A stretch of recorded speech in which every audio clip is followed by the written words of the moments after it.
Événements des derniers jours, chapitre 16. La fin du temps d'épreuve. Personne ne sait quand s'achèvera la période probatoire. 837.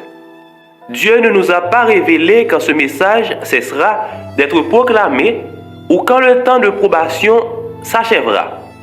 Les choses qui nous sont révélées, nous devons les accepter pour nous ou pour nos enfants. Mais ne cherchons pas à savoir ce qui a été tenu secret dans les conseils du Tout-Puissant. 838. J'ai reçu des lettres me demandant si j'avais reçu des lumières particulières sur le moment où le temps de probation s'achèvera. Et je réponds toujours que je n'ai pas ce message à apporter. Il est maintenant opportun de travailler tant qu'il fait jour, car la nuit vient où personne ne peut travailler. Deuxième partie, la promulgation des lois du dimanche précède la fin de la période probatoire. 839. Le Seigneur m'a montré clairement que l'image de la bête fera son apparition avant la fin du temps de probation, car elle constituera le grand test pour le peuple de Dieu. C'est Dieu qui décidera de la vie éternelle de chacun. 840. Qu'est-ce que l'image de la bête? Et comment émergera-t-elle? Cette image est fabriquée par la bête à deux cornes et c'est l'image pour la bête. On l'appellera également une image de la bête. Puis, pour apprendre à quoi ressemble l'image et comment elle est formée, nous devons étudier les caractéristiques de la bête elle-même, la papauté. 841. Lorsque l'Église primitive fut corrompue par l'abandon de la simplicité évangélique et par l'acceptation des rites et des coutumes du paganisme, elle perdit l'esprit et la puissance de Dieu. Et afin de contrôler les consciences, elle chercha le soutien du pouvoir séculier. Il en résulta le système papal, une église qui contrôlait le pouvoir de l'État et l'utilisait pour parvenir à ses fins propres, spécialement dans la répression de l'hérésie. Afin d'amener les États-Unis à former une image de la bête, le pouvoir religieux doit si bien contrôler le gouvernement civil que l'autorité de l'État soit également employée par l'Église pour parvenir encore à ses fins propres. 842. L'image pour la bête représente cette forme de protestantisme apostat qui se développera dans les églises protestantes, où chercheront l'aide du pouvoir civil afin d'imposer leurs dogmes. Troisième partie. La période probatoire s'achèvera en même temps que le scellement des élus. 843. Juste avant d'entrer dans le temps de trouble, nous reçûmes tous le sceau du Dieu vivant. Puis je vis les quatre anges lâcher les quatre vents. Et je vis la famine, la maladie et l'épée, une nation s'élever contre une nation. Et le monde entier était dans la confusion. 844. Je vis les anges se hâter en tous sens dans les cieux. Un ange muni d'une écritoire revint de la terre et rendit compte à Jésus du travail qu'il avait accompli et du recensement et du scellement des saints. Puis je vis Jésus qui avait officié devant l'arche contenant les 10 commandements, jeter l'encensoir sur la terre. Il éleva les mains et dit d'une voix puissante, tout est accompli. 845. Il semble qu'il ne reste plus de temps, mais tandis que déjà une nation s'élève contre une nation et un royaume contre un royaume, nous n'assistons pas encore à un engagement général. Pour le moment, les 4 vents sont retenus, jusqu'à ce que les serviteurs de Dieu soient scellés sur le front. Alors les puissances de la terre uniront leurs forces pour la dernière grande bataille. 846. Un ange de retour de la terre annonce que son œuvre est accomplie.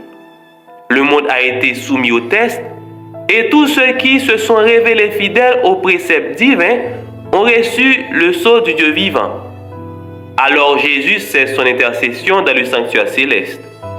Il élève les mains et d'une voix puissante annonce « Tout est accompli ».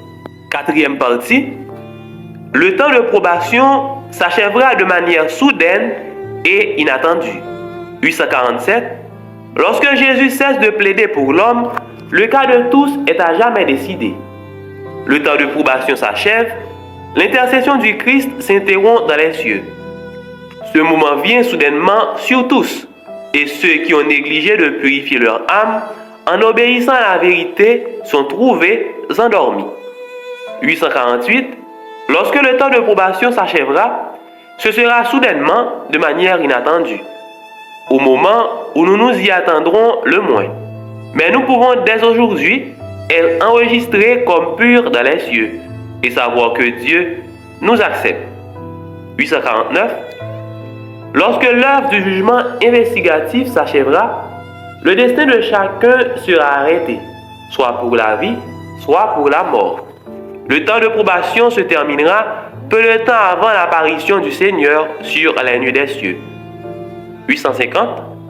Avant le déluge, lorsque Noé fut entré dans l'arche, Dieu l'enferma à l'intérieur, tandis que les impies furent rejetés à l'extérieur. Mais pendant 7 jours, les gens ignorants du fait que leur malédiction était arrêtée, persistèrent dans leur vie insouciante, à la recherche du plaisir, et se moquèrent des avertissements concernant le jugement imminent. Il en sera de même, dit le Sauveur, à l'avènement du Fils de l'homme. Matthieu 24, verset 39. Sans but, furtif comme le voleur de minuit, viendra l'heure décisive qui fixera le destin de chacun et marquera la fin de l'offre de la grâce aux hommes pécheurs. 851. Tandis que l'homme d'affaires est absorbé dans la poursuite du gain, tandis que l'amateur du plaisir suit ses inclinations, tandis que la coquette arrange ses toilettes. C'est justement à cette heure précise que le juge de toute la terre prononcera la sentence. Tu as été pesé dans la balance et tu as été trouvé léger. Daniel 5, verset 27. Cinquième partie. L'activité humaine après la période probatoire. 852. Les justes et les réprouvés continueront à vivre sur la terre dans leur état mortel habituel. Les hommes planteront et construiront, mangeront et boiront, complètement inconscients du fait que la décision finale irrévocable a été prononcée dans le sanctuaire céleste. 853. Lorsque la décision irrévocable aura été prononcée dans le sanctuaire céleste et que la destinée du monde aura été arrêtée pour toujours, les habitants de la terre n'en sauront rien. Les formes extérieures de la religion seront perpétuées par des gens dont l'Esprit de Dieu s'est finalement retiré, et le zèle satanique que leur insufflera le prince du mal dans l'accomplissement de ses mauvais desseins ressemblera au zèle pour Dieu. 854. Le bon grain et l'ivraie croissent ensemble jusqu'à la moisson. Dans l'accomplissement des devoirs de la vie, les justes seront en contact jusqu'à la fin avec les impies. Les enfants de la lumière sont disséminés parmi les enfants des ténèbres, afin que le contraste puisse être vu de tous. 855. Le Christ a déclaré que lorsqu'il viendra, certains de ceux qui l'attendront seront engagés dans des affaires, d'autres sèmeront dans les champs, d'autres moissonneront et rentreront à la récolte, d'autres travailleront à la meule. Sixième partie. L'incrédulité et les plaisirs défendus persistent. 856. Le scepticisme et la soi-disant science ont dans une large mesure miné la foi du monde chrétien dans la Bible.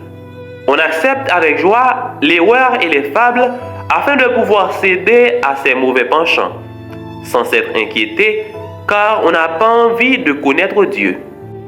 Les hommes disent « Demain sera comme aujourd'hui, et même plus abondant ».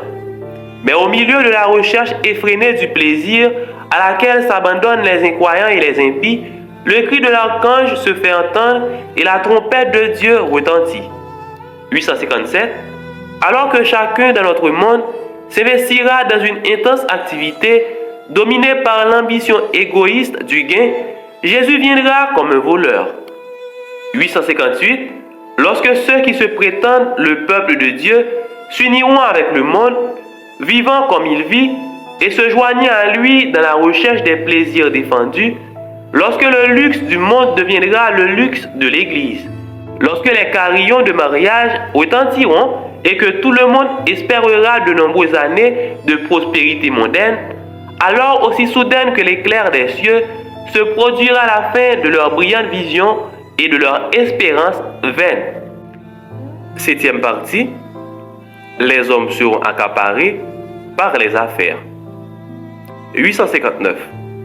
Lorsque Lot avertit les membres de sa famille de la destruction de Sodome, ils ne prêtèrent pas attention à ses paroles, mais le considérèrent comme un fanatique surexcité. La destruction les surprit alors qu'ils ne s'étaient pas préparés. Il en sera de même lorsque le Christ reviendra. Des fermiers, des marchands, des hommes de loi, des commerçants seront complètement accaparés par leurs affaires. Et le jour du Seigneur viendra sur eux comme un filet. 860. Lorsque les pasteurs, fermiers, marchands, hommes de loi, notables et hommes professant être bons s'écrieront « paix et sûreté », une destruction soudaine surviendra sur eux. Luc rapporte les paroles du Christ, à savoir que le jour du Seigneur viendra comme un piège. Expression qui évoque l'image d'un animal qui rôde dans les bois en quête de sa proie et se trouve soudainement prisonnier du piège caché tendu par l'oiseleur. 861. Lorsque les gens sont sans méfiance, en plein amusement, absorbés par leurs affaires, alors le voleur s'approche à pas furtifs. Il en sera de même lorsque viendra le Fils de l'homme. 8e partie. Optimisme des responsables religieux. 862. Lorsque les raisonnements philosophiques auront banni la crainte des jugements de Dieu, lorsque les enseignements religieux annonceront de longs siècles de paix et de prospérité, lorsque le monde se laissera absorber par ses activités d'affaires et son goût du plaisir, plantant et bâtissant, festoyant et se réjouissant, tout en rejetant les avertissements de Dieu et en se gaussant de ses messagers. C'est alors qu'une destruction soudaine les surprendra tous et qu'ils n'échapperont pas. 863. Quel que soit le moment, le jour de Dieu viendra à l'improviste pour les impies. Lorsque la vie mondaine se déroulera selon son style invariable, lorsque les hommes seront complètement absorbés dans le plaisir, les affaires, le commerce, le profit, lorsque les responsables religieux glorifieront le monde et les progrès de la raison, et que les gens se reposeront sur une fausse sécurité, alors, de même que le voleur sur le coup de minuit s'introduit pour dérober dans la demeure sans garde, ainsi la destruction soudaine saisira les insouciants et les impies, et ils n'échapperont pas. 9e partie. Satan conclut que le temps de probation est terminé. 864. Pendant le temps de trouble, Satan soulève les impies et ils encerclent le peuple de Dieu pour le détruire. Mais ils ignorent que le mot pardonné a été écrit en face de leur nom dans les livres des cieux. 865. De même que Satan poussait Ésaü à marcher contre Jacob, ainsi il soulèvera les impies pour détruire le peuple de Dieu pendant le temps de trouble. Il sait que de saints anges le gardent et ils en concluent que ses péchés ont été pardonnés, mais il ne sait pas que la décision les concernant a été prise dans le sanctuaire céleste. 10e partie. La fin de la parole. 866. Ceux qui aujourd'hui n'apprécient pas, n'étudient pas et ne donnent pas toute sa valeur à la parole de Dieu présentée par ses serviteurs auront des raisons de pleurer amèrement plus tard. J'ai vu que le Seigneur pendant le jugement, à la fin des temps, parcourra la terre. De terribles plaies vont alors s'abattre sur le monde. Alors ceux qui ont méprisé la parole de Dieu, ceux qui l'ont prise à la légère, seront errants d'une mer à l'autre, du septentrion à l'orient.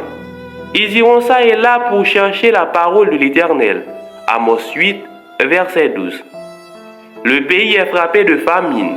Il a faim de la parole. 11e partie. Il n'y a plus de prière pour les impies. 867. Les ministres de Dieu ont accompli leur dernier travail, offert leur dernière prière, versé leur dernière larme, amère pour une église rebelle et un peuple impie. Leur dernier avertissement solennel a été prononcé. Oh, combien alors ceux qui ont connu la vérité mais ne l'ont pas vécu voudraient vite donner des maisons et des terres, des fortunes durement acquises, chéries et étroitement gardées, contre quelque consolation, contre quelque explication du salut, ou pour entendre une parole d'espoir, une prière, une exhortation de la bouche de leur pasteur. Mais non, ils continueront d'avoir faim et soif en vain. Leur soif ne sera jamais étanchée. Ils ne peuvent trouver aucune consolation. Leur cas a été définitivement tranché pour l'éternité. C'est un temps terrible, épouvantable. 868. Dans le temps où les jugements de Dieu tombent sans merci, ô combien enviable pour les réprouvés sera la position de ceux qui habitent à l'abri du Très-Haut, dans ce palais où le Seigneur cache tous ceux qui l'ont aimé et ont respecté ses commandements. Le lot des justes sera véritablement enviable à ce moment-là, pour ceux qui souffrent à cause de leurs péchés. Mais la porte de la grâce est fermée pour les réprouvés. Plus aucune prière n'est offerte en leur faveur après la fin du temps de probation. 12e partie. Le caractère demeure ce qu'il est. 869. Le Seigneur vient avec puissance et une grande gloire. Son œuvre sera alors de séparer complètement les justes des réprouvés. Mais l'huile ne peut être transférée dans les lampes qui n'en ont pas. Alors s'accompliront les paroles du Christ. De deux hommes qui seront dans un champ, l'un sera pris et l'autre laissé. De deux femmes qui moudront à la meule, l'une sera prise et l'autre laissée. Les justes et les réprouvés seront associés dans l'œuvre de la vie. Mais le Seigneur lit dans les caractères. Il sait discerner quels sont ceux qui sont des enfants obéissants, quels sont ceux qui aiment ses commandements. 870. La mort est un moment solennel, mais la vie l'est encore plus. Chaque pensée, chaque parole, chaque action de notre vie provoque un choc en retour. Ce que nous faisons de nous pendant le temps de probation, c'est ce que nous serons pendant l'éternité. La mort entraîne la dissolution du corps, mais ne change pas le caractère. La venue du Christ ne change pas nos caractères. Elle les fixe seulement à jamais, au-delà de tout changement. 13e partie. Un nouveau temps de probation ne pourrait convaincre les méchants. 871. Nous devons tirer le meilleur parti des occasions actuelles. Il ne nous sera accordé aucun autre moment de probation par lequel nous puissions nous préparer pour les cieux. Nous vivons notre seule et notre dernière opportunité de former notre caractère, afin qu'il convienne à notre demeure future que le Seigneur a préparée pour tous ceux qui obéissent à ses commandements. 872. Il n'y aura plus de temps de probation après la venue du Seigneur. Ceux qui avancent le contraire sont dans l'erreur et s'égarent. Avant la venue du Christ, le même éclat de choses qui existait lors du déluge se reproduira.